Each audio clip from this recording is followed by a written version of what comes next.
This is the book where Stacey quits the Babysitter's Club. The book studiously ignores the fact that Stacey already quit the club once before in book 13. Continuity? Maybe that book doesn't count because Stacey's parents forced her to move. This time she chooses to quit the club. But still, we all know Stacey isn't really quitting the club. She's gonna come back just like she did last time. Argofunk Book Review, Argofunk Book Review. This book was written by your mom. Stacey hangs out with her boyfriend Robert. They make plans for a big movie date tomorrow. Stacey goes to a club meeting where Mallory causes problems. Because of course Mallory is the one to blame for Stacey quitting the club. It's Monday, which is dues day. Mallory doesn't have any money for dues. We're not exactly told why Mallory is broke. Maybe she wasted all of her money on horse books. Mallory asks if she can pay double dues next week, but Christy refuses. Mallory argues Christy is being unreasonable, and besides, she didn't get any sitting jobs last week. Why should she pay dues for jobs if she didn't have any jobs? She's got a point, but as we know from other books, Christy is a dictator who refuses to let any of her arbitrary rules be questioned. As punishment, Christy takes away all of Mallory's babysitting jobs for the week. This includes a sitting job at the Pikes tomorrow. Stacey's the narrator, so she gets the job. The problem is that she has the big date with Robert tomorrow. Drama. Christy says Stacey will just have to cancel the date because it wasn't in the club calendar. That's totally unfair because Stacey made the date a half hour ago. What, was Stacey supposed to call Marianne immediately to get it on the calendar? Does Stacey have to run all of her dates through Marianne now? Stacey's about to argue when Mallory makes a weird comment.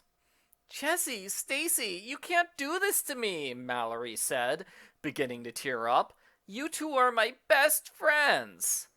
Best friends? Me and Mallory? Best friends? Was she joking, or was there some other Stacey in the room that she was talking about? Ouch, Stacey, mean. Stacey can't let that comment slide, so she asks what Mallory means. Mallory says she spends more time with Stacey than any of the other 8th graders.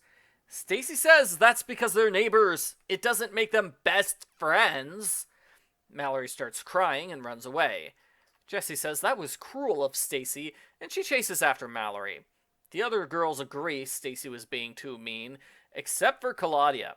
She takes Stacey's side, probably because if she doesn't, Claudia will lose her coveted status as Stacey's best friend forever. In the babysitting subplot, Charlotte Johansson is trying to get her dog Carrot to eat carrots. It is 4 chapters of carrot eating, and it's super boring. Technically, it's 5 chapters because the sitting job at the Pikes is also about dogs eating vegetables. Stacey isn't at that job. At the last minute, she calls Dawn and pretends there's an emergency. Dawn agrees to take Stacey's place. Stacey feels a little guilty about lying, but her date with Robert is perfect. Until they get caught by Babysitter's Club rival Cookie Mason. Get ready because this is twisted. Cookie says she will keep Stacey's secret date a secret if she gets to kiss Robert. What? Since when is Cookie interested in Robert? I thought Cookie had a crush on Marianne's boyfriend, not Stacey's boyfriend. Stacey refuses at first, until Robert says it's okay. He's kissed other girls while dating Stacey. Remember book 76, when Robert got a job on Fire Island? While he was there, he met this really funny Jewish girl named Abby Stevenson. They had an instant love connection, and they spent every Friday night together. Robert says he kissed Abby and her twin sister Anna, so it's okay if he kisses Cookie too. This is so messed up! Robert is admitting he's cheated on Stacey so much, one more time won't matter. It's wrong! Stacey should have dumped him on the spot. But no! Instead, she takes it out on Cookie. She punches Cookie so hard that Cookie goes flying into the nearest wall. When Cookie has no visible injuries, Stacey realizes Cookie has superpowers. She is secretly the evil supervillain known as the Cookie Monster. Luckily, the Babysitters Club is a cover for a group of superheroes known as the Avengers League. Stacey calls in the rest of the squad to fight Cookie Monster. There's Dawn with the power of the environment, Claudia with the power of art, Marianne with the power of crying a lot, and Shannon Kilborn with invisibility powers, I guess, because she's never around. The epic superhero battle goes on for 4 chapters, and it comes to an abrupt end when Stacey finds a magic genie. The genie gives her 3 magic wishes. First, Stacey wishes for a new hairstyle. Second, she wishes that she never has to babysit Jenny Prezioso again. Third, Stacey speeds up the moon and the planet, so the lunar cycles are now 28 days long, and the year is 336 days long. That way, they sync up perfectly. Now we have 12 months of 28 days each.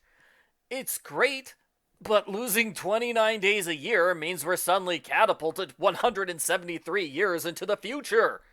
Or the past, I'm not sure which. Anyway, that means today is now April Fool's Day! April Fools! This isn't a real book review, it's me making up silly stuff as a joke. Now that the years are shorter, the Cookie Monster is a lot older, and she dies of old age. That makes no sense whatsoever, because Stacey and all the others are still the same ages. Why does the change in time only affect the villain? At first, everyone's happy that the Babysitters Club saved the world, but then Karen Brewer complains they can't celebrate Halloween anymore since there's no October 31st. This is not true. They can still celebrate Halloween on the last day of October. But Karen insists they killed Halloween, and she leads the town in a huge revolt against the Babysitters Club. Stacey's forced to quit the BSC in order to protect her friends from an angry mob of kids who want candy. We end on a huge cliffhanger where Stacey is arrested, Karen steals the genie's magic lamp, and Marianne learns her dad got a big job offer in Philadelphia. The end. Post-book follow-up. I'd be fine with the ending of this book, except for one major problem. There's no sequel. We never find out what happens next. The book after this one goes back to normal, and the events of this book are never mentioned again. You can pretend that Karen wished for things to go back to normal, but that feels like an excuse to me. The more I think about it, the madder I get. I wanted to know if Marianne moved to Philadelphia or not. It is completely cruel to tease something major like that and not follow up on it. I did like the big superhero fight, although you might have noticed Robert disappeared once the superheroes showed up. I hope Stacey doesn't go back to dating him in the next book. Stacey is such a good person, she does not deserve an unfaithful boyfriend like Robert. She should definitely get back together with Terry Hoyt. Overall, it was a fantastic book, easily the best of the past 50 books in the Babysitters Club series. It was so good, it was nominated for a Nobel Prize in Chemistry and Physics. It didn't win the big prize, because on page 12, Christy is accidentally misspelled as Kirsty, which is a completely unforgivable mistake. Therefore, I give Babysitters Club number 83, Stacey vs. the BSC, a 0 out of 10. Happy April Fool's Day.